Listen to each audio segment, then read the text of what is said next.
හයි ළමයි කොහොමද ඉතින් මේ එනද රස කෑමක් හදාන චිකන් ගිසාට් කනවද? කන්නේ නැත්තම් අනේ රණ්ඩුවට එන්න එපා බනින්න එපා.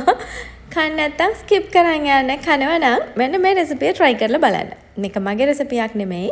අපේ හස්බන්ඩ්ගේ රෙසිපියක්ලු. ඉතින් අපිට ඕනේ සූදුරු, එනසාල්, කුරුඳු, සේර, කරාබු නැටි, තලාගත්ත ඉංග්‍රීසි ලුණු, කපාගත්ත ලුණු ලොකු ගෙඩියක් chop කරලා ගන්න, තක්කාලි ගෙඩි දෙක තුනක් chop කරලා ගන්න. ඊළඟට ගිසාට් ග්‍රෑම් 250.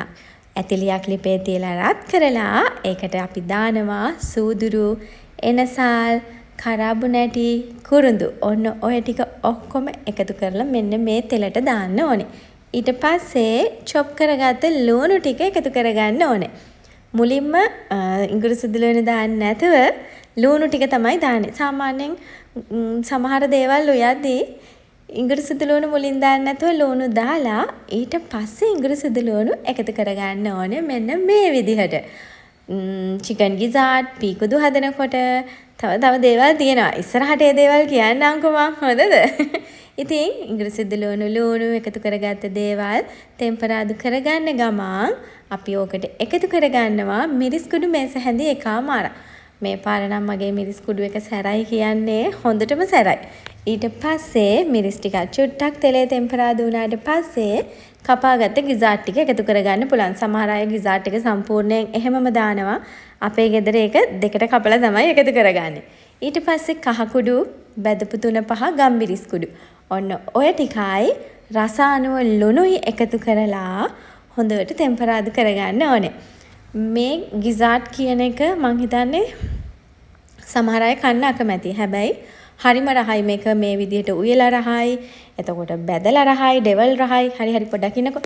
ඊළඟට අපි ඒකට එකතු කරගන්න සේර, කරපිංචා ඔය ටික එකතු කරලා තක්කාලිත් එකතු කරගන්න ඕනේ. හොඳ රතු පාට ඉදුණු තක්කාලි ගෙඩි දෙක තුනක් ගන්න. ඔයාලා තක්කාලි කන්නේ නැත්තම් ගොරක කෑල්ලක්, එහෙමත් නැත්තම් සියඹලා. එහෙමත් නැත්තම් දෙහි ගෙඩියක වගේ යුෂ එකතු කරගන්න පුළුවන්. ඊට පස්සේ කලවම් කරලා පියනකින් වහලා විනාඩි 2-3ක් අඩු ගින්දරේ මෙන්න මේ විදියට උයා ගන්න ඕනේ. හරිද?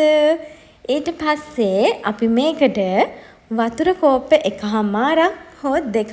ඒ කියන්නේ ඔයාලට හොදි අවශ්‍ය ප්‍රමාණයට එකතු කරගන්න පුළුවන්. මෙතන හොදි අවශ්‍ය ප්‍රමාණයට වැඩිය ගිසාට් ටික තඹ ගන්න තමයි ඕනේ. චිකන් වගේ නෙමෙයි. ගිසාට් ගොඩක් ඝනකමයි හයියයි. ඒ නිසා අපි වතුර ටිකක් එකතු කරලා සාමාන්‍ය ගින්දරේ පියනකින් වහලා හොඳට මේක හිඳෙන්න උයා ගන්න ඕනේ.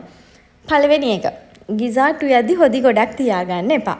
අනිවාර්යෙන් හිඳෙන්න thickness හොදි එකක් හදාගන්න. ඒ thickness එක අපිට හම්බෙනවා අපි එකතු කරගන්න ලුණුයි තක්කාලි වලිනුයි.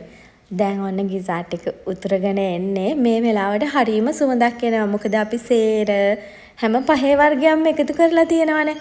කොහොමත් කුකුල් මාස්, හරක් මාස්, එළු මාස් ඔය වගේ දේවල් උයද්දී ගිසාට් ඔය වගේ හැම දෙයක්ම උයද්දී සේර කෑල්ලක් එකතු කරගත්තම ඒකට අමුතුම සුවඳක් එනවා. අනිවාර්යෙන් try කරලා බලන්න මස් මාළු වර්ග උයද්දී සේර කෑල්ලක් එකතු කරගෙන. දැන් අපේ ගිසාට් එක ගානට හිඳිලා තියෙන්නේ හොඳ thickness එකට රසට ඇවිල්ලා තියෙන්නේ. මේ විදිහට උයලා බලන්න වැඩි වැඩ නැහැ. අනම්මනම් ගොඩාක් ಜಾති දාන්නේ නැහැ. ඔන්න ඔය ටික විතරයි එකතු කරගන්නේ. ඊට පස්සේ හිඳනකන් තියාගන්න විතරයි තියෙන්නේ. දැන් ගිසාට් එක හදලා උණුවෙන් අපි බත් කමුද? අද තියෙන්නේ කිරිසම්බ බතුයි, කිරට හදපු පරිප්පුයි, අපි හදාගත්ත ගිසාට් එකයි, රසම රස සැලඩ් එකකුයි. සැලඩ් එකක් කිව්වම ගර්කින්, තක්කාලි, ලුණු, අමු මිරිස්, ගම්මිරිස් කුඩු දාලා හදපු. එහෙනම් බත් කාලා සතුටින් hina ආදරෙන් ඉන්න.